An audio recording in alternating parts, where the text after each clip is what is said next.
Pakistan facing renewed inflationary pressure ahead of Eid al-Adha as rising fuel and food prices squeeze household budgets. Consumer inflation is in its double digits for the first time in nearly 2 years. A continued disruption in the Strait of Hormuz also piling pressure on the nation that relies heavily on energy supplies from the Middle East, much of it routed through this crucial waterway.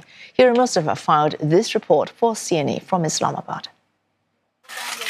Abdullah Khan has been running this dry fruit and grocery stall in Islamabad for 2 decades. He is the sole breadwinner for a family of 8.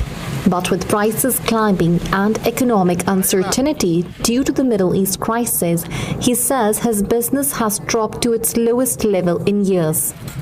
The days leading up to Eid al-Adha are usually one of the busiest shopping periods of the year. But this time, Abdullah says customer footfall has fallen sharply as rising costs eat into people's purchasing power. हर चीज़ महंगी हो गया, petrol का वजह से भी सामान इतना महंगी हो गया, कोई आज से बाहर है ना, हर चीज़ महंगी हो गया ना। हमारा जो है ना सिर्फ ये कारोबार है और कोई भी नहीं है, सिर्फ हफ्ते में 3 दिन ये बाज़ार लगता है। 3 दिन अभी घर का खर्चा, बच्चों का खर्चा, ये सारा इसमें है, बड़ा मुश्किल से फर्क करना है। He says he is also concerned about supplies when the imports of some dry fruits and nuts from Iran disrupted in recent weeks. बहुत परेशानी है हमारे पास जो स्टॉक रह गया ना, थोड़ा दिन का रह गया, तकरीबन 10-20 दिन का रह गया ना स्टॉक, फिर वो ख़त्म हो जाएगा, फिर बस अल्लाह बोलना, बस कुछ भी नहीं है। मार्केट में भी माल नहीं मिलता है, जब मिलता भी है मार्केट से मुझे बहुत महंगे मिलता है।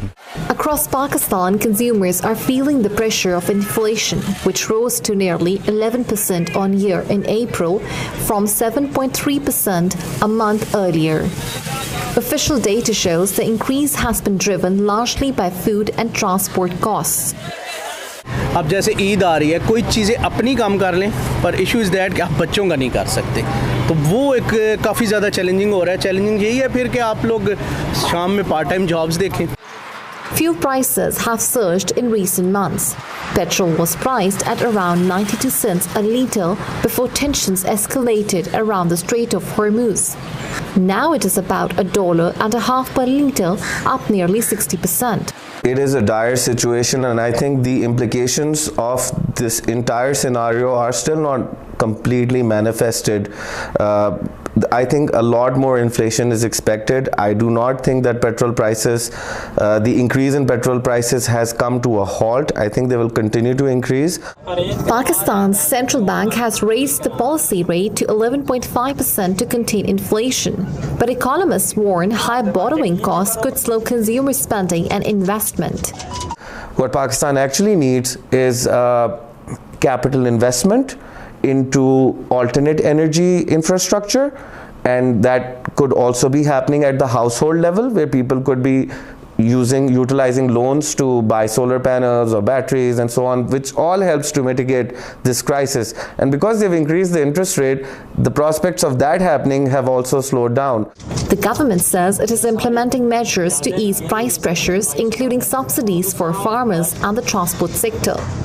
Provincial authorities too are pitching in, with Punjab offering free travel to commuters.